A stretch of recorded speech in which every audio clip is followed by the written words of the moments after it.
Selamat siang, selamat datang di Apotek Udayana. Saya Risma, apoteker di sini. Ada yang bisa dibantu? Saya mau menebus resep. Oh iya, silakan Bu.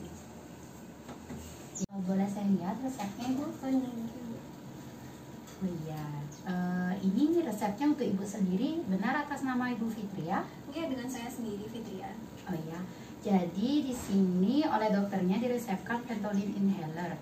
Harganya 120.000. Apa mau ditebus langsung, Ibu? Saya tebus langsung aja. Oh iya. Kalau begitu mohon ditunggu ya, saya siapkan dulu obatnya. Oke.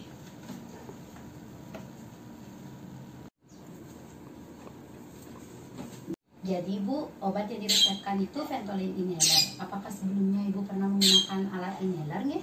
Belum sih Bu, saya cuma mau mengonsumsi salbutamol tablet saja. Oh, jika belum, apakah Ibu berkenan untuk saya jelaskan cara penggunaannya barang 5-10 menit? Oh boleh, saya punya waktu kok.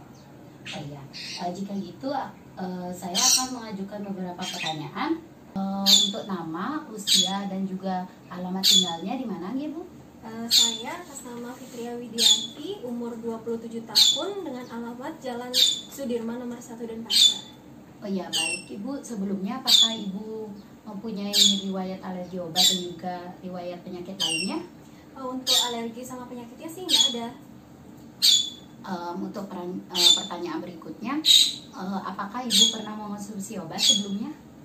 Konsumsi obat cuma salbutamol tablet saja. Untuk pertanyaan berikutnya agak sensitif ya Ibu, apakah Ibu mengkonsumsi alkohol atau merokok? Oh tidak Bu. Baik Ibu, jadi di sini Ibu diresepkan Ventolin inhaler oleh dokternya.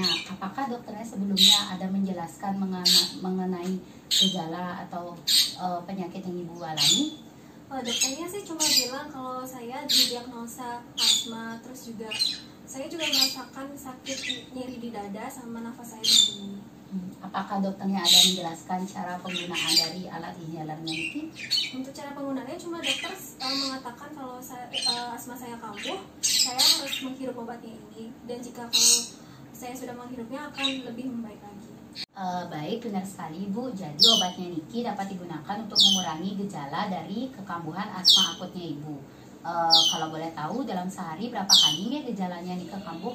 Tergantung sih, kalau misalnya saya kecapean bisa 3-4 kali. Jadi begitu nggih, obatnya Niki dapat digunakan 1-2 semprot dan diulang 3-4 kali sehari jika serangan tersebut kambuh. Oh iya Bu. Ibu, saya akan menjelaskan cara penggunaan dari alat inhalernya Niki. Namun sebelum menggunakannya, sebaiknya Ibu mencuci tangan dengan bersih terlebih dahulu, kemudian dikeringkan dan dicuci mulut dengan cara berkumur menggunakan air. Untuk cara memegangnya, letakkan ibu jari di bagian bawah alat inhaler dan jari telunjuk di atas tempat menekan inhalernya. Setelah itu, dibuka penutup inhalernya, kemudian dikocok 3-5 kali untuk memastikan obat tercampur dengan merata. Alatnya dapat disemprotkan dulu di udara jauh dari wajah untuk memastikan bahwa alat inhalernya dapat berfungsi dengan baik. Apalagi alatnya masih baru dan tidak digunakan lebih dari 5 hari. Kemudian ibu dapat menghirup nafas dari hidung dan dihembuskan perlahan melalui mulut.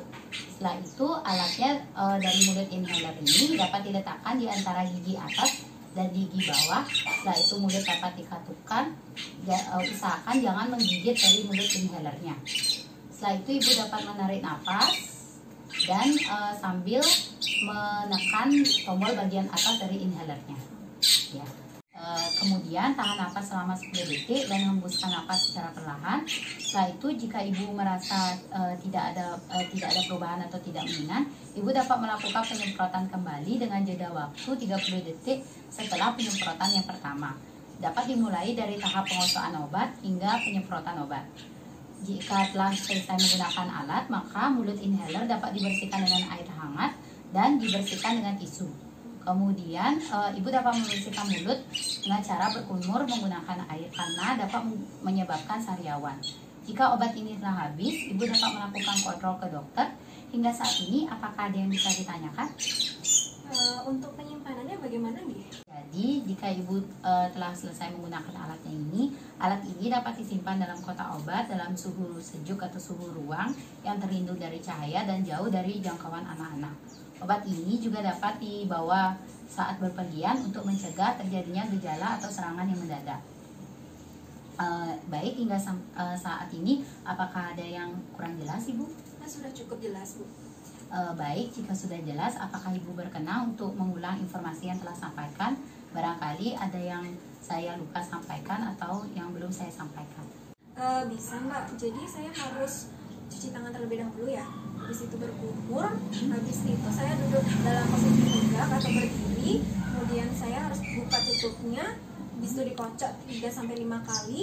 Kemudian saya juga harus tarik nafas dulu ya, tarik nafas dulu melalui hidung, habis itu buang nafas melalui mulut, habis itu memasukkan mulut inhalernya ke antara gigi atas dan gigi bawah nih. Kemudian saya juga harus menutupnya dan tarik nafas sambil menekan mulut inhalernya. Kemudian saya nahan nafas kurang lebih 10 detik nih. Lalu saya harus membuang nafas melalui mulut secara perlahan. Kemudian kalau misalnya asma saya masih belum mendingan, saya harus menunggu dengan jeda waktu 30 detik nih.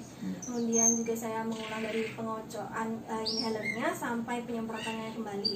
Kemudian saya juga harus membersihkan bagian mulut inhalernya dengan menggunakan air hangat dan tisu, serta juga saya harus berkumur setelah menggunakannya. Oke, sudah jelas sekali, Ibu.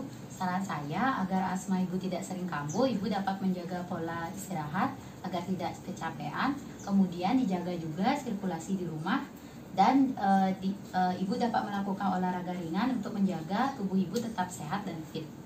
Kemudian apakah ada yang bisa saya bantu lagi ya, Ibu? Oke, sudah cukup kok. Terima kasih. Jika begitu, Niki obatnya pembayaran dapat dilakukan di kasir. Apabila Ibu ada pertanyaan lagi terkait dengan pengobatan ini, Ibu dapat menghubungi saya. Niki kartu nama saya. Terima kasih, Bu. Sama-sama, Ibu.